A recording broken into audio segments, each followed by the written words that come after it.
চাচা গো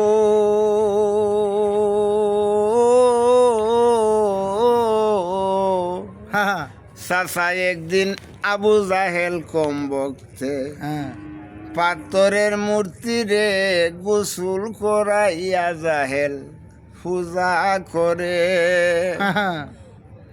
চাচা গো চাচা একদিন আবু জাহেল কম বকতে পাথরের মূর্তি রে গোসল করাইয়া জাহেল পূজা করে।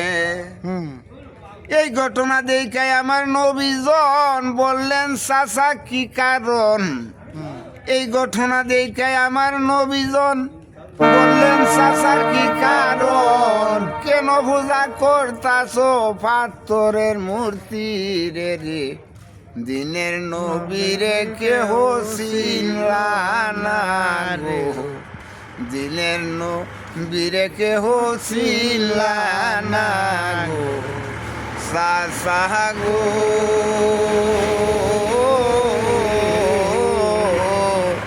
চাচা এই কথায় আবু জাহেল শুনিয়া একটা লাঠি হাতে লইয়া বাড়ি মারিল নবীর মাথার উপরে।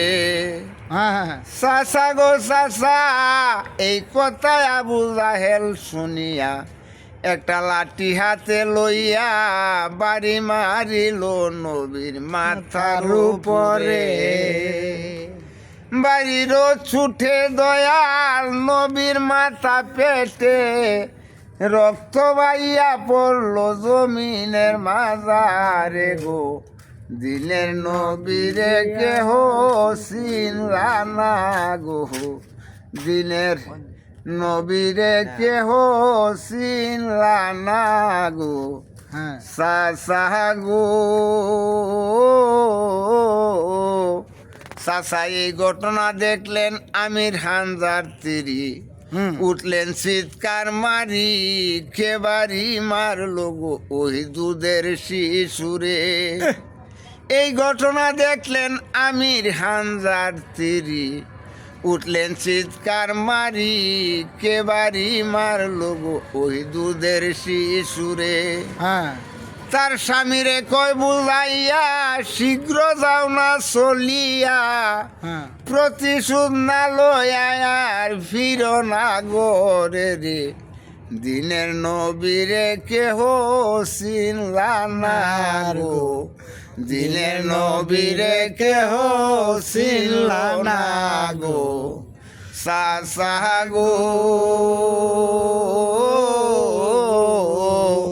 এই ঘটনা দেখলো, এই ঘটনা আমির হামজা শুনিয়া উঠিল দৌড় মারিয়া, নবীজি ধরলেন তার কোমরে যাইয়া।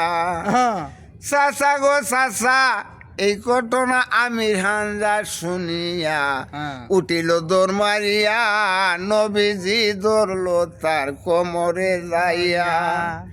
চাচা গো চাচা যাইতে হবে না সেই আবু জাহেল বুঝে না, চাচা গো চাচা যাইতে হবে না সেই আবু জাহেল বুঝে না, না বুঝিয়া মারলো বাড়ি মাথার উপরে গো, দিনের নবীরে কেহ চিনল না গো, দিনের নবীরে কেহ চিনল না গো চাচা গো।